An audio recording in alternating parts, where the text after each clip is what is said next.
자, 우리 지금 새해가 시작돼서 그때부터 쭉 이어지는 말씀을 나눠왔는데 한번 정리를 할 필요가 있을 것 같아요.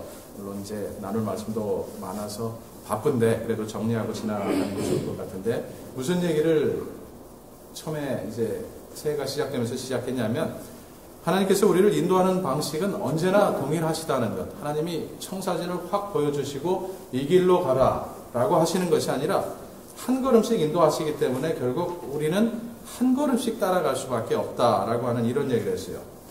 그런데 한 걸음씩 따라간다라고 하는 말은 한 걸음 가고 다시 한번 하나님께 초점을 맞추고 또 하나님이 보여주실 때 또 한 걸음을 가고 하는 이런 의미다라고 하는 것. 마치 비둘기가 한 걸음 뛰고 고개를 이렇게 휘젓고 초점을 맞추고 또 가고 하는 것처럼 우리 그렇게 살아야 한다 하는 이런 얘기를 했고요. 또 우리 특별히 이제 요한복음 14장 12절 말씀을 생각하면서 우리가 무엇을 위해서 살도록 지으심을 입은 존재인가, 우리 삶의 목적이 무엇이고 우리 하나님이 우리 삶의 모든 것을 돌보시고 너희는 먼저 주님의 나라와 그 의를 구하라 라고 말씀하셨을 때 그 말씀의 의미가 무엇일까? 우리 12절을 통해서 생각을 해봤죠. 내가 진실로 진실로 너희에게 이르노니 나를 믿는 자는 나의 하는 일을 저도 할 것이요. 여기서 얘기가 그쳐도 되는데 주님 놀라운 말씀을 계속 하시잖아요. 또 이보다 큰 것도 하리니, 주님의 약속입니다. 주님께서 행하신 일보다 더 위대한 일을 할 수 있다라고 우리에게 이런 약속을 주셨어요. 자, 그렇게 살기 위해서 우리가 가져야 할 것이 무엇인가? 제일 처음에 무슨 얘기를 했냐면 이 약속은 믿는 자에게 주시는 약속이기 때문에 우리가 무엇을 가져야 한다고 했습니까? 믿음이에요, 믿음. 믿는 사람에게 가장 중요한 것이 무엇입니까? 믿음입니다, 믿음. 물론 그 믿음의 내용이 무엇인가 하는 것도 중요하겠지만 믿음을 갖는다는 것 굉장히 중요하다라고 하는 얘기를 했고, 그 다음에 어떤 얘기를 했어요? 바로 뒤에 나오는 얘기가 너희가 내 이름으로 기도하면 어떻게 하시겠다고요? 비슷한 것도 아니고 좀 덜한 것도 아니고 더한 것도 아니고 다 그대로 시행하시겠다고 약속을 하셨기 때문에 기도하는 일이 필요한데, 특별히 지난주에 어떤 얘기를 했냐면 예수 이름으로 기도하는 것이 필요하다는 거예요. 이 말은 결코 기도 끝에 예수님 이름으로 기도합니다 혹은 했습니다 이 단어, 이 표현 붙이라는 뜻이 절대 아니라는 거예요. 우리가 예수 이름을 붙이고 기도해도 어떤 경우는 우리 이름으로 기도하는 경우가 굉장히 많이 있기 때문에 정말로 예수 이름으로 기도하는 것이 필요하다라고 하는 얘기를 했고, 그러면서 예수 이름으로 기도한다는 것은 감사한다는 것, 우리 참회의 시간 가졌던 것처럼 우리 스스로를 살피면서 하나님 앞에 나아간다는 뜻이기도 하고, 또 담대하게 무슨 뜻이라 그랬습니까? 언론의 자유, freedom of speech예요. 문자 그대로의 의미는 하나님의 아들이 여기 왔습니다. 하나님의 딸이 여기 왔습니다. 그래서 내가 아버지니까 마음 놓고 얘기하겠습니다 라고 하는 이런 의미를 담고 있다라고 했고, 한 가지 더 중요한 것은 이제 요한복음 14장의 말씀과 요한일서 5장의 말씀을 나란히 놓고 비교하니까 예수 이름으로 기도한다라고 하는 것의 의미는 어떤 의미가 되죠? 결국 내 생각대로 내 마음대로 기도하는 것. 물론 아버지니까 다 아벨 수 있지만 우리 마음속에 있는 거 다 쏟아 부어도 괜찮지만 결국 그 아버지 앞에서 우리는 어떤 것을 붙잡게 되냐면 아버지, 우리를 향하신 그 아버지의 뜻을 붙잡게 된다라고 합니다. 그러니까 예수 이름으로 기도한다는 것은 결국 하나님의 뜻을 붙잡고 기도하는 것과 동일한 의미다라고 하는 이런 얘기를 했어요. 그러면서 우리 기도의 정의를 한번 다시 바꾸어 볼 필요가 있다. 세상이 얘기하는 것, 우상을 섬기는 사람들, 하나님을 모르는 사람들이 하는 기도, 사람들도 동일하게 기도라는 단어를 쓰고 있는데 공통적인 것이 있다면 기도가 뭐냐면 내가 필요한 하나님 주십시오 하는 것이 기도였다는 거예요, 이제까지는. 그러나 하나님께서 원하시는 기도는 그것도 기도지만, 그것도 예수 이름으로 기도할 수 있지만, 하나님 내가 무엇을 하기를 원하십니까? 내가 어떻게 살기를 원하십니까? 내 인생을 향하신 하나님의 뜻은 무엇입니까? 이렇게 묻고 그 뜻을 붙잡는 것도 기도겠다라고 하는 거예요. 그러니까 일방적으로 하나님께 얘기하는 것, talking to God, 이게 prayer라고 우리 생각을 해왔는데 거기에 한 가지 보태줘야 하는 아이디어가 있다면 listening to Him, 하나님께 말만 얘기할 것이 아니라 나를 향해서 말씀하시는 그 하나님 앞에서 들으려고 하는 것도 기도다라고 하는 이런 얘기를 했어요. 자, 지금 그 다음에 나오는 얘기가 바로 오늘 읽은 15절 말씀인데 어떤 얘기가 나옵니까? 너희가 나를 사랑하면 어떻게 된다고요? 나의 계명을 지키리라 라고 하는. 여러분 굉장히 얘기가 생뚱맞지 않아요? 예수님께서는 지금 믿음 얘기를 하시고 기도 얘기하시다가 갑자기 아주 짧게 너희가 나를 사랑하면 내가 너에게 한 말을 지키리라 라고 하는 이런 얘기를 하시는 거예요. 뭐 갑자기 그냥 여러 가지 얘기를 한꺼번에 1번 뭐고 2번 뭐고 3번 뭐고 이런 식으로 나열하시는 그런 느낌이 좀 들죠. 그죠? 그리고 더욱이 뒷부분에 어떤 얘기를 하십니까? 보혜사 성령을 너희에게 보낼 것이다 라고 하는 이런 약속을 주시는데 이 얘기가 그러니까 마치 무슨 매뉴얼에 적혀져 넘버 1, 넘버 2, 넘버 3, 4 뭐 이런 식으로 나가는 것처럼 그냥 각기 별개의 얘기를 쭉 열고 하시는 것처럼 느껴지는데 그런 종류의 얘기가 아니에요. 그죠? 주님께서는 지금 한 가지 얘기를 아주 절묘하게 다 연결지어서 지금 말씀하고 계시다라고 하는 사실을 우리가 묵상해 보면 알게 되는데 자 15절 한번 눈으로 이렇게 보셨으면 좋겠어요. 이 말씀이 앞의 말씀과 앞에서 얘기한 그런 얘기와 어떻게 연결이 되는가라고 하는 것. 자, 좀 전에 설명드렸던 것처럼 기도가 새롭게 정의를 내렸을 때 기도가 내가 필요한 것을 하나님 주십시오라고 하는 것뿐만이 아니라 하나님이 내게 무엇을 주시려고 하고 무엇을 원하시고 어떻게 살기를 원하시고 이런 것들을 묻고 알게 되는 것이라면 그리고 기도가 내가 일방적으로 하나님께 얘기만 하는 것이 아니라 그 하나님이 내게 무슨 말씀을 하시는가 하는 것을 듣는 거라면 그 기도라는 말 속에 어떤 뜻이 담겨져 있겠습니까? 기도라는 말 속에 이미 결단해야 할 것이 담겨져 있는 거죠. 하나님이 그 뜻을 알려주셨을 때 나는 어떻게 해야겠다는 거예요? 그대로 해보겠습니다. 그렇게 살아보겠습니다. 라는 우리가 결심하고 결단해야 될 그런 내용이 이미 담겨져 있다라고 합니다. 하나님이 무언가 내 인생을 향하신 그림을 그려주시고 자 나는 네가 이러기를 원한다. 이 부분에 회복이 있었으면 좋겠다. 혹은 이렇게 한번 해봤으면 좋겠다라고 무언가 생각을 주실 때 알았습니다 라고 그칠 것이 아니라 실제 삶 속에서 나 그렇게 살겠습니다. 살아보겠습니다. 라고 하는 이런 의미가 담겨져 있는 거죠. 이미 기도라는 단어 속에.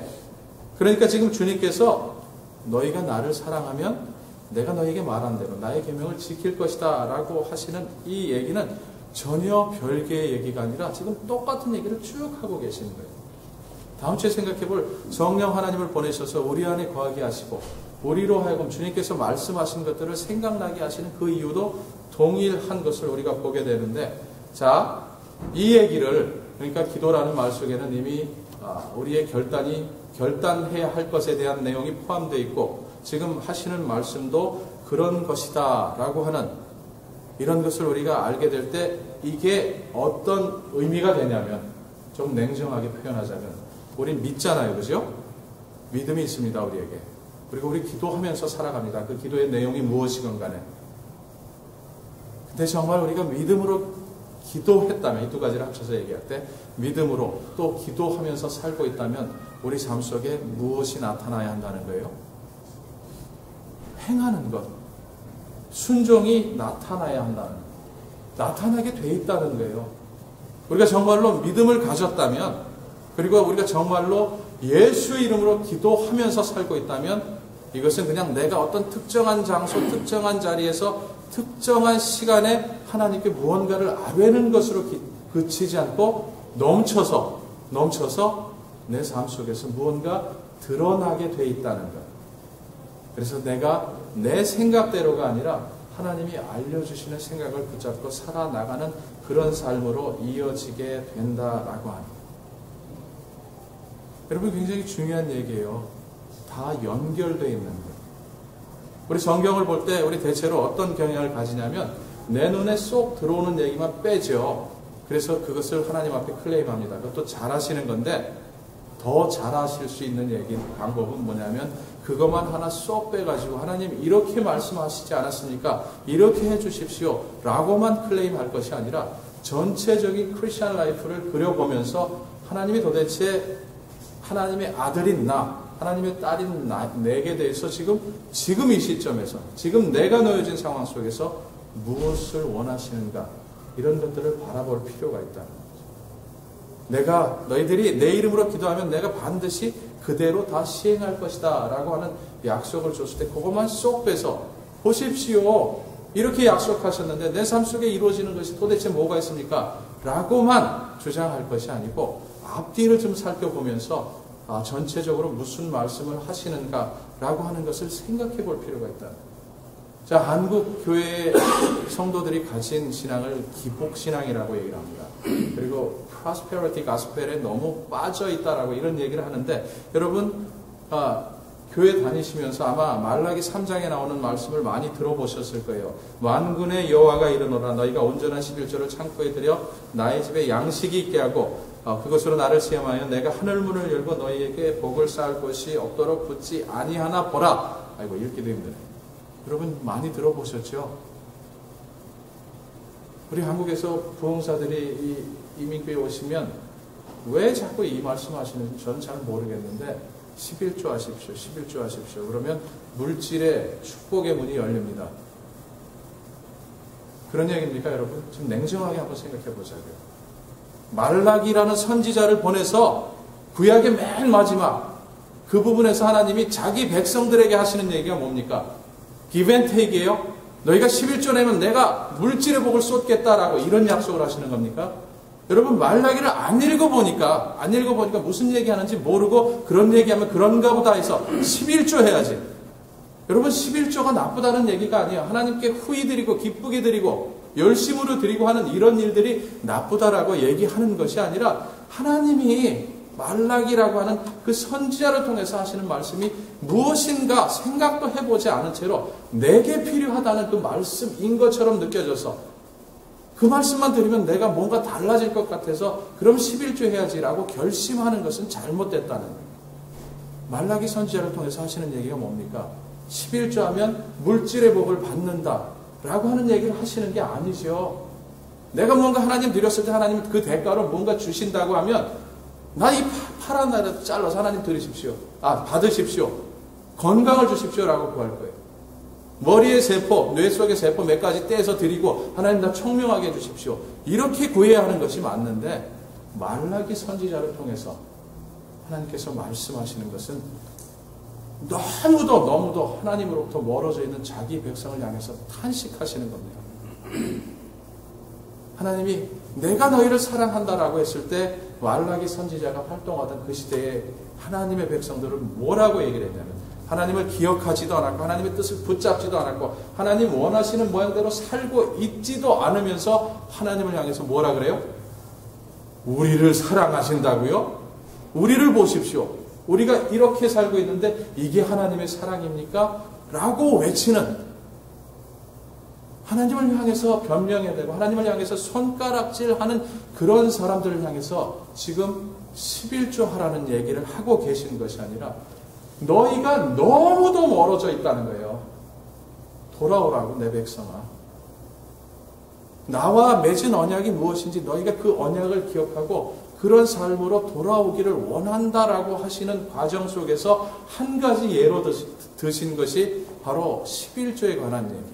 그런 얘기인데 그것만 쏙 빼놓고 본다는 거죠.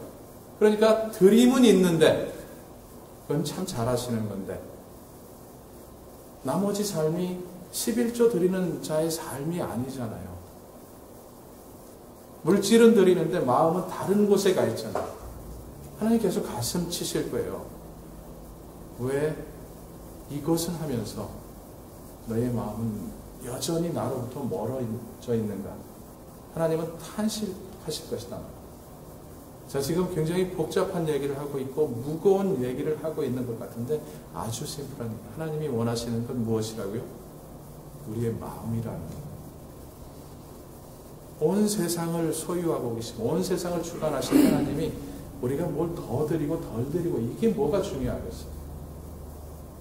나중에 얘기할 기회가 되겠지만 신약시대의 드림은 무엇인가 우리 다시 생각해 봐야 돼요. 중요한 사실은 하나님은 우리의 마음을 원하신다는 것. 그 마음을 드리며 나아가는 것을 바른 믿음이라고 하나님은 말씀하신다라고 하는 사실을 우리가 기억할 필요가 있어요. 자, 우리 요한복음 이렇게 쭉 읽어가다 보면 굉장히 놀라운 부분이 나와요. 요한복음 17장인데 예수님의 대제사장적 기도라고 제목을 이렇게 붙였어요. Great High Priestly Prayer of Jesus, 뭐 영어로 이렇게 표현하는데 우리가 마태복음 6장 9절부터 13절에 나오는 말씀을 가지고 주기도문이라고 이렇게 부르잖아요. 근데 실제 주기도문이라고 불려야 하는 부분은 지금 요한복음 17장에 나오는 그런 말씀인데, 예수님께서 거의 모든 사역을 마치시고 이제 총정리하는 그런 기도를 하나님 아버지 앞에 올리시는 그런 부분이에요. 거기 이제 4절과 8절을 보게 되면 무슨 얘기를 하시냐면, 예수님이 이렇게 얘기를 하세요. 아버지께서 내게 하라고 주신 일을 내가 이루어 아버지를 이 세상에서 영화롭게 하였사오니, 하나님께서 말씀하신 모든 바를 이루었다라고 이렇게 얘기를 하시면서 8절에서 이렇게 말씀하세요. 나는 아버지께서 내게 주신 말씀들을 저희에게 주었사오며. 여러분, 누굽니까? 여기서 저희는 우리죠, 그죠? 제자들이고 우리에게 왜 주신 겁니까? 이 말씀. 지금 우리가 나누는 말씀 아웃라인하고 똑같아요. 믿으라고, 믿고 하나님 앞에 나오라고, 또 믿고 그 말씀대로 살아가라고. 믿고 그 말씀 붙잡고 기도하면서 삶으로 옮겨서 하나님께서 어떻게 우리 삶을 주장하시는지, 우리 삶을 어떻게 복되게 하시는지 그런 것들을 실제 경험하면서 살라라고 이렇게 말씀하셨다는 거예요. 순서가 그렇잖아요. 예수님이 본을 보이셨어요. 자, 이렇게 사는 것이다 라고 하나님의 말씀을 옮기는 것이다, 삶으로. 그러면서 이제는 너희 차례다라고, 내가 너희에게 하나님의 말씀을 너희에게 주었다라고. 우리 차례죠. 우리가 해야 하는 일이 있다면 그 말씀을 마음에 담고, 그 말씀을 기도 제목 삼고, 그 말씀을 또 삶으로 옮겨가면서 하나님께서 어떻게 우리 삶을 복되게 하시는지, 또 우리 삶을 통해서 하나님의 그 축복하심이 어떻게 주변으로 흘러가게 되는지 그걸 경험하라고 이렇게 말씀을 하시는 거죠. 그러니까 우리 삶 속에 무엇이 있어야 한다는 거예요? 말씀을 붙잡고 마음에 차곡차곡 쌓아 넣는 일이 아니라 행해보는 일, 행함, 순종이라고 표현할 수도 있고 행함이라고 표현할 수 있는 그것이 우리에게 있어야 할 것에 대해서 지금 주님은 분명하게 말씀하고 계신 거죠. 여러분, 오해 안 하셨으면 좋겠어요. 어떤 오해를 우리가 하냐면, 성경에 적혀져 있는 내용 그렇게 어렵지 않잖아요. 그죠? 이런 표현 자꾸 써서 죄송하지만 성경 안 읽어도 우리가 알 수 있는 많은 얘기들이 있어요. 명심보감 봐도 마찬가지, 불경을 읽어도 마찬가지고, 도덕경을 읽어도 마찬가지고, 이슬람 경전을 읽어도 인간으로서 어떻게 살아야 하는지에 대해서는 우리 안 읽어도 우리 스스로의 생각으로도 일정한 기준에 이를 수 있는 그런 아이디어들이 분명히 있어요. 그런 것 살라고 말씀하시는 것이 아니고, 우리가 하나님의 관계 속에서 어떻게 하나님이 한 걸음씩 인도하실 때에 그 인도하심 속에서 한 걸음씩 어떻게 따라가려는가, 이런 것들을 생각해 보라는 얘기고, 또 우리가 그냥 알 수 있으니까 우리 이런 오해를 하잖아요. 어떤 종류의 오해냐면, 한꺼번에 이걸 다 이루라고 말씀하시는 것처럼 생각하니까 어떻게 생각이 듭니까? 부담스럽죠. 그죠? 너무 뻔한 얘기인데, 어떻게 보면 안 읽어도 알 수 있는 얘기인데, 그렇게 살라라고 얘기를 하니까 마치 하나님께서는, 자, 너가 예수 믿었지, 나의 자녀가 됐지, 그러니까 이렇게 변화해, 이렇게 살아 오늘부터, 이렇게 말씀하시는 것처럼 우리 착각을 하죠. 그리고 살 수 있다라고 오해하기도 합니다. 그래서 살아보니까 어떻게 돼요? 안 되죠. 우리는 지금 배밀이도 못하고 있는데 걷고 뛰려고 하니까 이것이 안 된다라고 하는 거예요. 하나님이 원하시는 생각은 뭐예요? 한 걸음씩에 한 걸음씩 하나씩 해보라는 것. 이 부분에 승리가 먼저 있어야 되겠다라고 말씀하실 것이고, 그 부분에 승리가 있었을 때 그 다음 것을 또 말씀하시고, 그러니까 하나님의 교제가 전제되지 않는다면 순종하면서 산다는 것, 하나님의 말씀대로 산다는 것, 계명을 지키며 산다라고 하는 것은 불가능한 얘기죠. 제가 어려서부터 들어왔던 얘기 중에 알렉산더 대왕에 관한 얘기가 참 많아요. 순종 얘기할 때마다 이 얘기가 나오는데 뭐냐면, 자, 알렉산더 대왕이 몇 안 되는 자기 병사들을 이끌고 이 높은 곳에 있는 성이 있는데 그 성을 정복하러 갔대요. 그 얘기에 의하면 실제 얘기인지 만들어낸 얘기인지 모르겠는데, 자, 알렉산더 대왕이 그 성 앞에 가서, 내가 너한테 지금 명령을 내리는데 그 성주에게 당장 항복하고 내 앞에 와서 무릎을 꿇어라. 그랬더니 그 정 안에 쫙 이렇게 박혀있는 성수가 딱 보니까 몇 안 되거든요. 그리고 자기는 정 안에 있고 이 안에 식량도 많고 병사들도 많고 이렇게 발음이 자꾸 보여요. 버틸만 하잖아요. 그러니까 코웃음을 치면서 야야야 말도 안 되는 소리 하지 마라 라고 거절했답니다. 그랬더니 알렉산더 대왕이 어떤 얘기를 했냐면 자 네가 지금 당장 나한테 항복해야 되는 이유를 내가 보여주겠다 라고 하면서 자기 병사를 향해서 우양우 앞으로 그랬더니 그 몇 안 되는 병사인데 일렬로 서서 한 사람씩 저벅저벅 하는데 그 길끝이 뭐냐면 낭떠러지기였다는 거예요. 이 병사들이 알렉산더 대왕에 대해서 한마디도 거절하지 않으면서 말없이 소리도 안 지르고 비명도 안 지르고 낭떠러지게 하나씩 주저함 없이 10명이 10명 정도가 그렇게 떨어졌을 때 성 안에서 그 장면을 쳐다보고 있었던 이 성주가 벌벌벌 떨면서 저런 사람들이라면 우리가 이길 수 없겠다. 그래서 문을 열고 항복했다는 이런 순종을 사실은 주님께서 요구하시는 거죠. 나를 위해서 죽겠느냐라고 물으십니다. 그죠? 근데 지금 예수 믿고 아직 신앙이 자라지 못한 사람에게 야, 너 나 위해서 죽을래? 이렇게 물으시는 건 아니라는 거예요. 우리가 어떠한 존재인지 너무도 잘 아시는 주님은 우리가 새 생명으로 태어났다면 좀 젖먹고 자라는 기간이 필요하다는 것을 아시고 우리가 한 걸음씩 떼는 연습이 필요하다는 걸 아시기 때문에 궁극적으로는 그 수준까지 가야 되겠지만 우리 주님이 순종하라 나의 계명을 지키라 라고 말씀하실 때는 한꺼번에 왕창 이런 사람으로 변화되어라 라고 요구하시는 것은 아니다 라고 하는 사실을 우리가 기억할 필요가 있어요. 자, 요한일서 5장 3절을 보니까 뭐라고 얘기를 하시냐면 하나님을 사랑하는 것은 이것이니 우리가 무엇이라고요? 그의 계명들을 지키는 것이라. 자, 예수님께서 하신 얘기를 요한이 나중에 기억하면서 동일한 표현을 지금 쓰고 있는데 그러면서 하는 얘기가 뭐냐면 그의 계명들은 무거운 것이 아니로다 라고. 안 무겁대요. 안 무거운데 우리는 무거워하잖아요. 그렇죠? 무거워하기 때문에 못하고 있고 한꺼번에 그 짐 다 지려고 하니까 잘 안 된다라고 합니다. 자, 우리가 기억해야 하는 사실이 있다면 주님은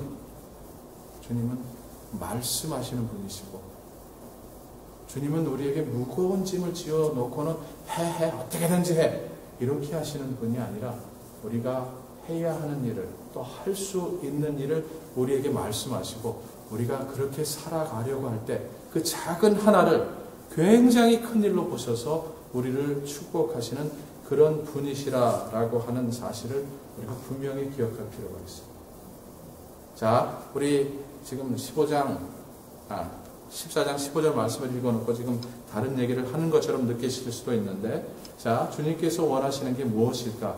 우리가 지금 온전한 순종에 이르지 못했다면 우리가 이 상황에서 우리가 놓여진 이 상황에서 이 수준에서 우리가 할 수 있는 일이 무엇일까? 한번 분명히 보셨으면 좋겠는데 본문 한번 다시 잘 보세요. 주님께서 요구하시는 것이 무엇일까? 너희가 나를 사랑하면 어떻게 된다고요?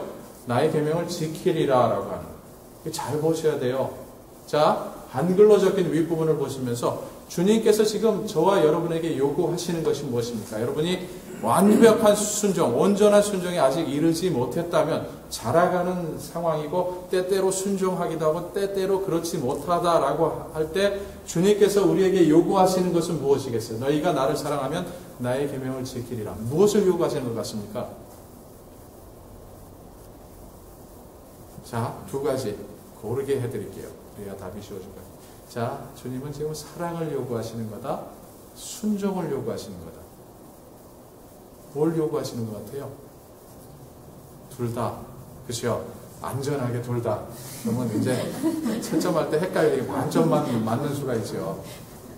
자, 우리가 이 부분에서 명확할 필요가 있어요. 주님은 지금 명령을 하시는 걸까? 순종하라고. 아니면 순종할 수 있는 그 다른 어떤 더 나은 방법을 제시하고 계시는 것일까? 영어 성경을 뒤져보니까 이 Amplified Bible은 뭐라고 번역을 했냐면 If you really love me, you will keep my command. NASB 문자 그대로 번역했다라고 하는 이 성경이 적고 있기를 If you love me, you will keep my commandments. 그 다음에 NIV 우리가 많이 쓰는 NIV 뭐라? If you love me, you will obey what I command. 자, you will이라는 단어를 썼어요. 명령은 아니라는 거죠. 반면에 이렇게 고집스럽게 이건 명령이다 라고 해석 내지는 성경의 일부 사본들을 그게 진짜라고 얘기를 하면서 주장하시는 분들 얘기는 If you love me, keep my command. 명령이라고 번역을 해놨어요. 또 어떤 성경을 보면 obey라는 단어 썼고 또 the message라는 이런 바이블을 보면 If you love me, show it, prove it by doing what I've told you. 내가 너에게 말한 걸 이걸 행함으로 인해서 입증해 보이라고. 자, 두 가지로 나뉘는데 제가 보기에는 이 아랫부분은 다른 사본을 보기도 했거니와 이분들은 interpret한 거예요. translate한 것이 아니고 윗부분 If you love me, you will keep my command. 이것이 예수님께서 하신 말씀이고 성경 전체의 메시지로 볼 때 주님의 의도라고 이렇게 볼 수 있는데 자, 이 두 가지를 갈라보는 것이 왜 중요하냐면 순종하라라고 하는 얘기하고 나를 사랑하라 그러면 결국 순종하게 될 것이다 라고 하는 얘기하고는 완전히 틀린 얘기예요. 교회 안에 어떤 외침이 있습니까? 순종해야 돼, 순종해야 돼. 이 강요하는 분위기가 있잖아요. 나이 드신 분, 교회 다니는 거 원래 그런 거야. 난 재미도 하나도 없는데 나는 예수님에 대해서 순종하고 싶은 생각이 내 마음속에 전혀 생겨나고 있지 않은데 교회 젊은 시절에 어린 시절에 다니다 보면 이렇게만 얘기하시는 분들이 있었어요. 원래 그런 거야. 군말 말고 순종해. 그러면 다 돼. 힘들었어요. 하고 싶지 않았고 이유를 모르고 힘도 없었고 에너지도 없었기 때문에 우리 그런 사람들을 뭐라 그러죠? 미안하게도 그 안에 무언가 기쁨이 있어서 그래 순종해야 돼 이렇게 얘기하시는 거라면 제가 그 사람들을 폄하하는 게 되겠지만 원래 그런 거야 믿는다는 게 그저 명령이 있고 나는 따라야만 하는 존재라면 얼마나 재미없어요. 종교생활이죠. 우리 그런 분들을 뭐라고 부르냐면 율법주의라고 이렇게 부르지 않아요. 안에 기쁨도 하나도 없는데 그냥 뭔가 지키면서 살아야 될 것 같아서 계속 어거지로 그렇게 힘써서 자꾸 자가 발전해서 그렇게 나가는 사람들. 이러다 보니까 반면에 어떤 부류가 생겨납니까? 원래 인간은 안 돼. 그래서 예수님께서 죽으신 거야. 그러니까 우리 믿기만 하면 돼. 우리가 할 일은 아무것도 없어. 라고 말하는 분들이 있어요. 이분들 어느 정도까지 아무것도 안 하냐면 주기도문. 너희는 이렇게 기도하라라고 주님께서 패턴을 가르쳐 주셨는데 주기도문도 안 해요. 왜?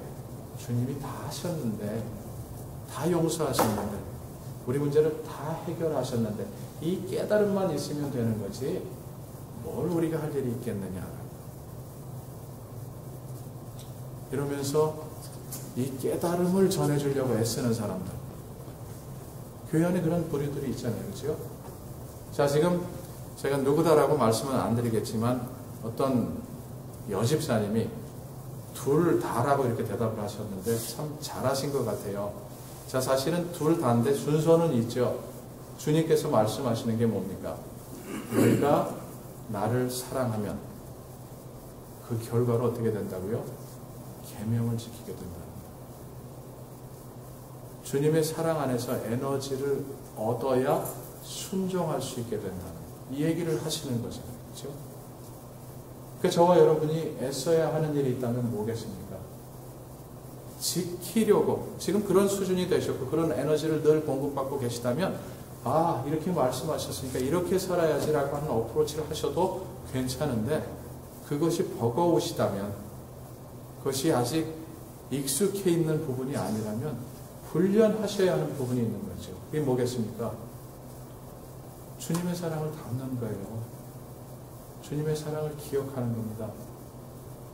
주님의 사랑으로 우리 안을 자꾸 채우는 것. 거기서 에너지를 얻는 것 말고는 우리가 주님의 계명을 따라 살아갈 수 있는 방법이 없어요.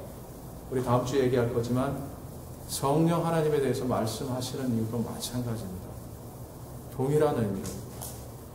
그러니까 기독교는 우리가 흔히 얘기하는 종교가 아닌 이유, 그냥 이런 시스템이 있고 이런 내용이 있고 그러니까 너희가 이렇게 살아야 한다라는 얘기가 아니고, 그런 거라면 기독교가 종교겠는데 그런 것이 아니고 주님과의 교제 속에서 흘러나오는 영적인 에너지를 사용해서 주님이 원하시는 모양대로 살아가는 것. 그랬을 때 하나님 나라의 것들이 내 삶 속에 넘치고 흘러 넘쳐서 주변으로 흘러가게 되는 것. 그래서 내가 하나님의 사람으로 드러나고 나를 통해서 주변 사람들이 하나님에 대해서 궁금해하는 일들이 조금씩 더 많이, 점점 더 많이 벌어지는, 이게 바로 성도의 삶이고 하나님의 나라 안에 산다고 하는 말이 담고 있는 의미고, 우리가 믿음을 가지고 기도하며 살아갑니다 라고 하는 말이 담고 있는 뜻이 바로 이런 거죠. 어떤 삶을 살고 계십니까? 종교로서의 기독교에 매여서 살고 계십니까? 아니면 진리의 말씀을 붙잡고 하나님과의 교제 속에서 하나님께서 주시는 에너지를 가지고 살아가고 계십니까? 여러분, 굉장히 중요한 결단을, 선택을 우리 때때로, 아니면 스스로 살펴보는 그런 시간을 우리가 가져야 할 필요가 있어요. 자, 우리 요한복음 21장을 보니까 주님께서 베드로에게 물으신 세 가지가 있습니다. 세 가지가 다 동일하죠. 너는 나를 사랑하느냐? Do you love me? Do you love me? Do you love me?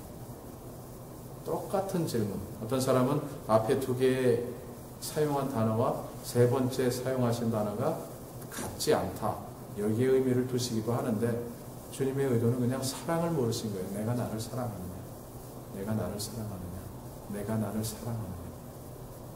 세 번이나 주님을 부인했던 베드로에게 주님은 세 번 동일하게 내가 나를 사랑하느냐라고 물으셨어요. 그때마다 베드로는 내가 주를 사랑하는 줄을 주께서 아시나이다 라고 대답했고, 그때마다 주님은 내 양을 먹이라, 내 양을 먹이라, 내 양을 먹이라. 여러분, 주님께서 지금 십자가의 구속사건을 완성하셨어요. 부활하심을 통해서 땅에서 선포하셨던 모든 메시지가 진리임을 입증하셨고, 제자들도 그 사실을 알고 기뻐했는데, 주님이 베드로에게 나타나셔서 하셨어야 하는 말씀은 이거였을 수도 있어요. 내 양을 먹이라. 이젠 다 이루었다. 가서 일하라 라고 말씀하셨어도 되는데, 주님은 내가 나를 사랑하느냐라고 물으셨어요. 왜 물으신 것 같습니까? 우리 알고 계신 것처럼 회복이죠, 회복. 그 사랑이 우리 안에 흘러가지 않는다면 우리가 할 수 없는 일이기 때문에, 그 사랑에서 에너지를 얻지 못한다면 도저히 감당할 수 없는 사역이기 때문에 주님은 사랑을 물으셨던 거고, 베드로는 주저 하면서도 내가 주를 사랑하는 줄을 주께서 아시나이다 라고 다시 고백하고 회복되는 자리로 갔을 뿐만 아니라 주님은 계속 말씀하셔서 내 양을 먹이라, 내 양을 먹이라, 내 양을 먹이라. 비로소 주님의 말씀하신 바를 붙잡고 그 말씀을 지켜나가는 삶으로 바뀌게 되었다라고 하는 사실. 여러분, 우리 예배를 드리면서 불렀던 찬양처럼 그 사랑 얼마나 아름다운지, 그 사랑 얼마나 크고 놀라운지, 그 사랑 얼마나 나를 감격하게 하는지, 이것이 우리의 고백이 되어야 되지요. 그 사랑 하셨습니다. 정말로. 그 사랑으로 지금도 우리를 사랑하고 계시고 그 사랑으로 앞으로도 사랑하실 거예요. 우리 요한 1서 3장 1절을 보니까 사도 요한이 이렇게 고백을 해요. 보라, 아버지께서 어떠한 사랑을 우리에게 주사 하나님의 자녀라 일컬음을 얻게 하셨는고 우리가 그러하도다. 이거 굉장히 놀라운 얘기잖아요. 보라! 감격적으로 얘기를 합니다. 우리말로는 이렇게 표현되어 있어요. 아버지께서 어떠한 사랑을 우리에게 주사, 어떠한 사랑을 주셨는가 생각해보라 라는 의미이기보다는 영어 성경이 오히려 더 분명한데 How great is the love the Father has lavished on us. 하나님이 우리에게 그냥 사랑을 주셨어도 되는데, 이렇게 표현해도 되는데 낭비하셨다고, 쏟아부으셨다고, 철철 넘치게 하셨다라고, 그렇게 놀라운 사랑으로 우리를 사랑하셨다라고, 우리가 그런 존재라고 말하고 있어요. 이렇게 말할 때 사도 요한을 통해서 하시는 얘기가 뭡니까? 그 사랑 우리 다 모른다는 거죠. 그 사랑을 점점 배워 나갈 때 그것이 우리의 에너지가 돼서 우리 하나님께서 원하시는 사랑하는 삶, 사랑이 흘러가도록 하는 그런 삶을 살 수 있게 된다고 바로 그 얘기를 하는 거죠. 에너지가 거기서 나온다는 거예요. 그러니까 우리가 집중해야 하는 일이 뭐겠습니까? 이것을 행해야지라고 하는 것보다는 이 사랑을 먼저 담는 일이 있어야 하는 것 아니겠습니까? 마찬가지로 에베소서 3장을 보니까 바울이 에베소 교회의 성도들을 기억하면서 기도를 2번 하는데 그 2번째 기도, 너희가 사랑 가운데서 뿌리가 박히고 터가 굳어져서 능히 모든 성도와 함께 지식에 넘치는 그리스도의 사랑을 알아 그 넓이와 길이와 높이와 깊이가 어떠함을 깨달아 하나님의 모든 충만하신 것으로 너희에게 충만하게 하시기를 구하노라. 여러분, 하나님의 충만케 하시는 그 은혜를 경험하기 위해서 시작돼야 하는 그 첫 번째 시작이 있어요. 이 구절에 그게 뭡니까? 너희가 사랑 가운데 뿌리가 박히고 터가 굳어져서 여기서 시작을 해야 돼요.